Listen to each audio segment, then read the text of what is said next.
Hello there, it's the Frankenstein, and in this edition, I'll be covering a fragrance from the house of Calvin Klein. Now, Calvin Klein is synonymous for making noise in the fashion scene, and I particularly like what they do with their briefs. I'm a big fan of Calvin Klein briefs.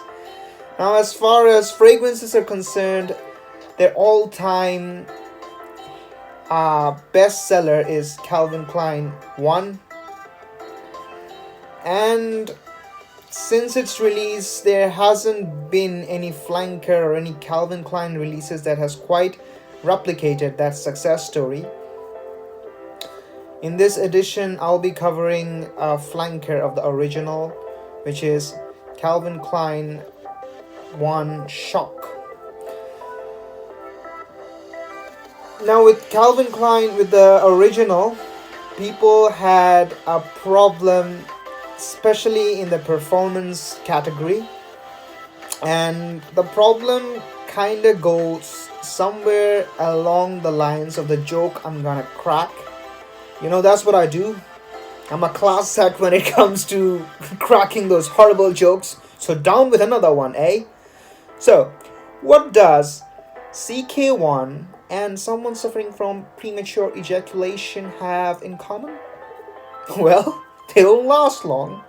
Now, the fragrance that we have in question today, does it share the same attributes or traits?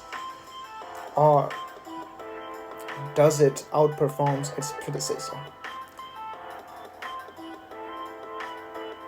I'll be answering that question in a bit. So, stay tuned.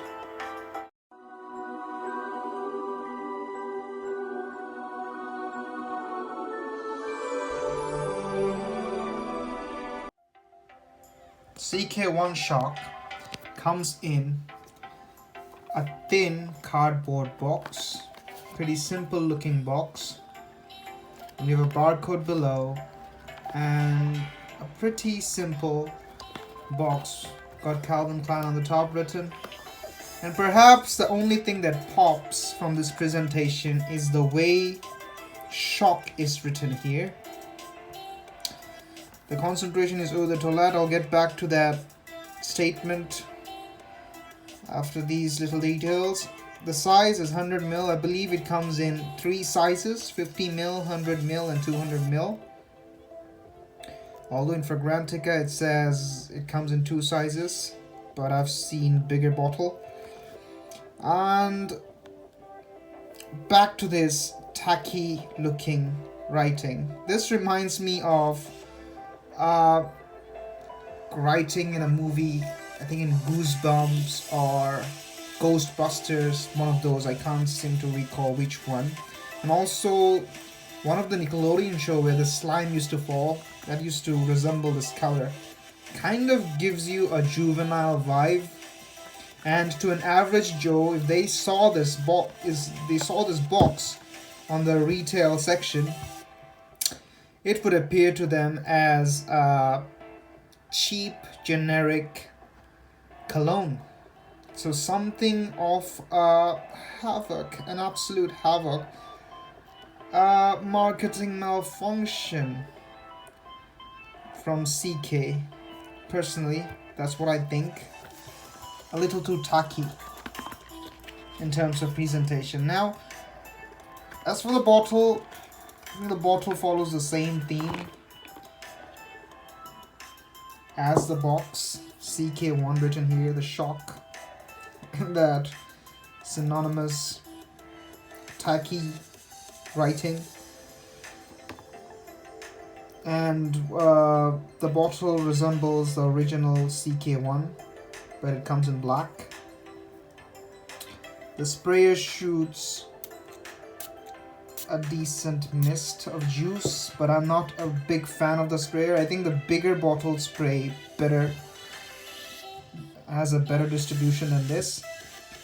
These come with a lid, more like an aftershave. The sprayer you need to put in, I got rid of the lid because I found it redundant really. But it's actually a neat thing. You need to, if you can unscrew this sprayer if you want. That way decanting kind of becomes more easier. As for Fragrantica, this is listed as a fresh, spicy tobacco amber sweet fragrance, released back in 2011.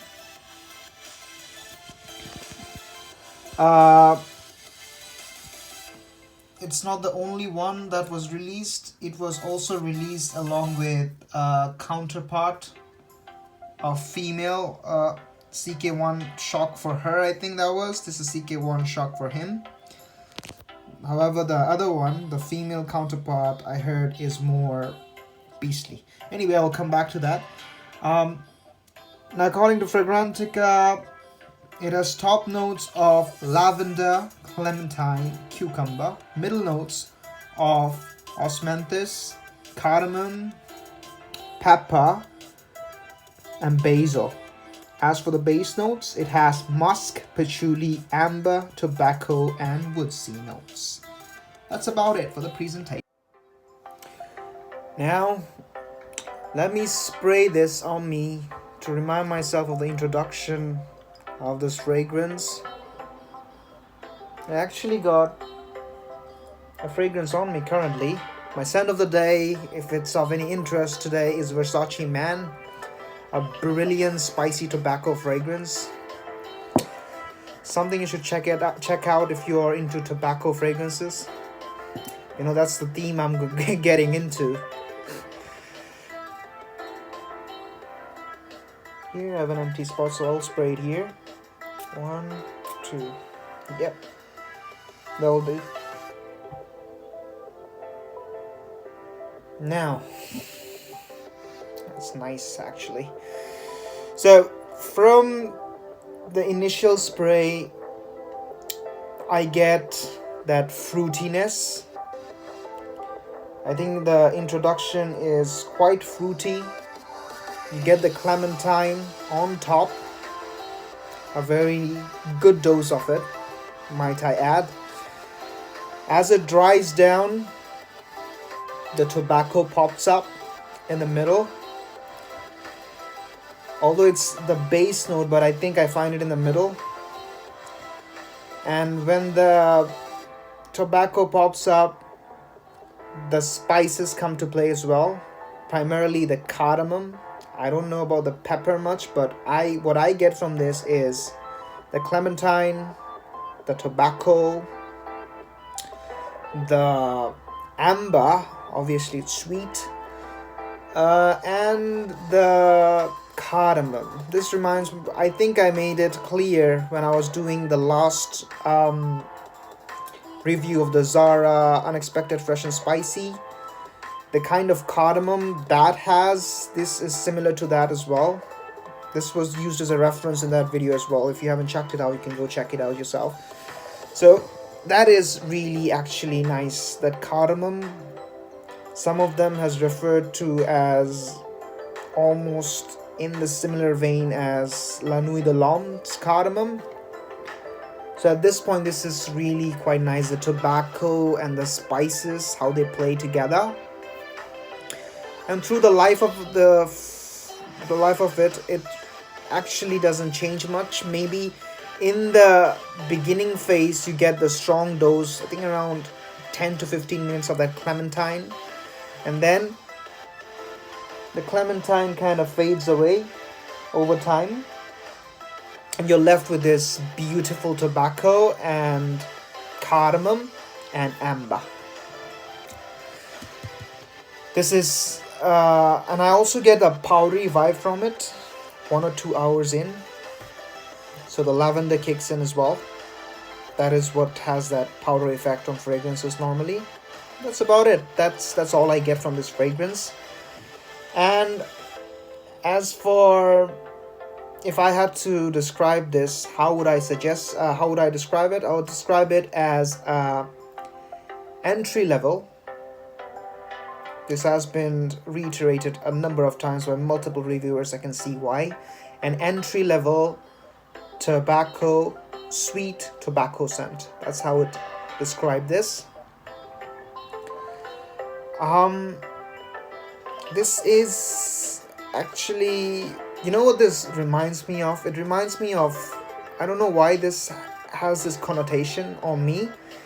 Um, it reminds me of the transition stage of an adult, especially a teen boy who's wandering into the adventurous phase of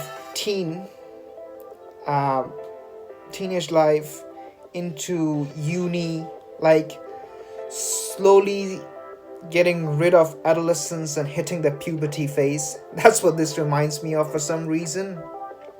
I think that's when you tend to do all kinds of crazy shit.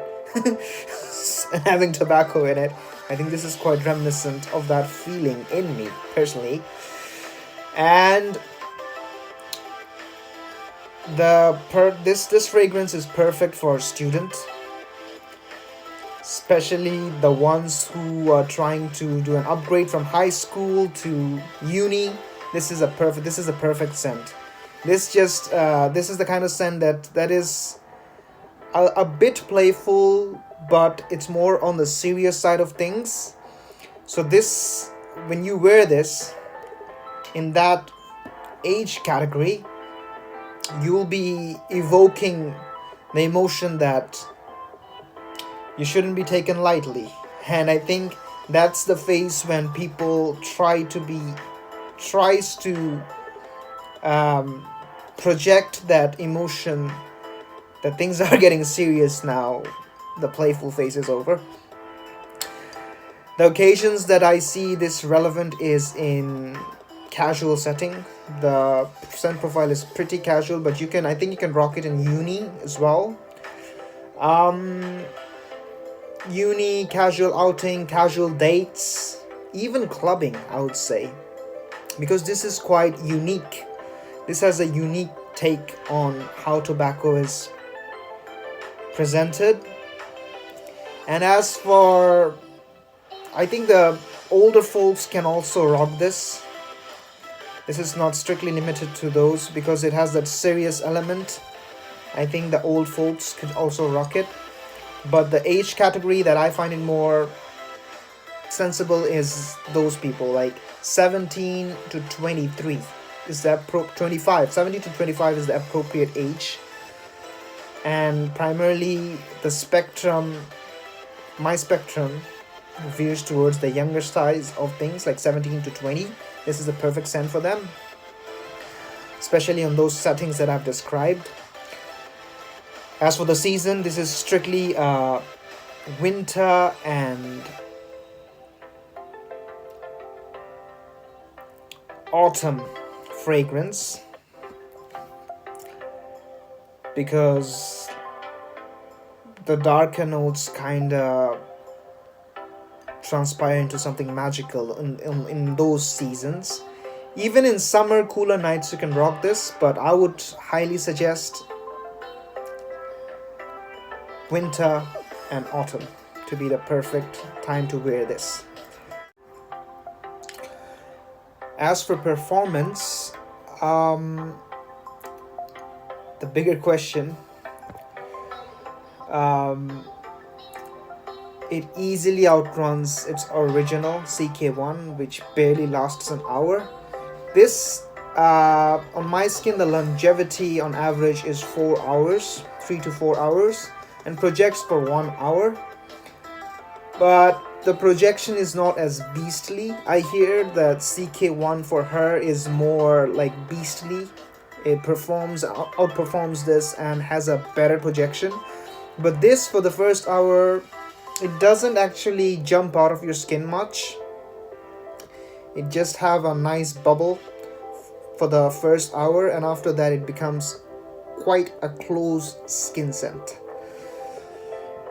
The performance wise, I think it takes a little hit on the performance department, but better than the original for sure.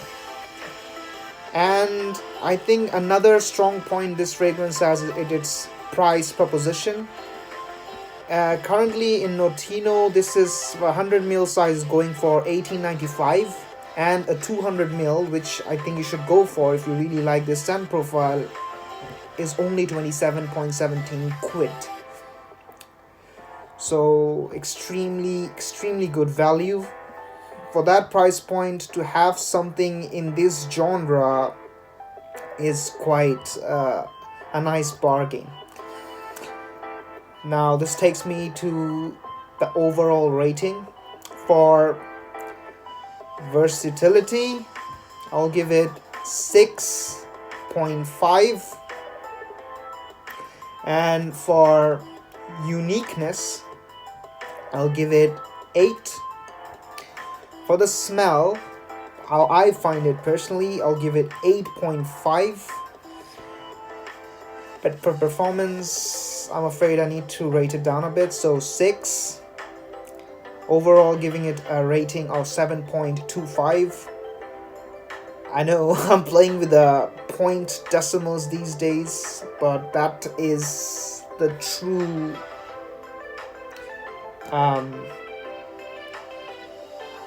presentation of this fragrance in my world. Let me know what you think about this fragrance. What are your thoughts? And do you agree or disagree if this is a bargain fragrance? For me, any day, a beautiful tobacco fragrance for any new frag head to get into. If you want to appreciate the note of tobacco, a very great starting point. And as always, the frag consign has spoken.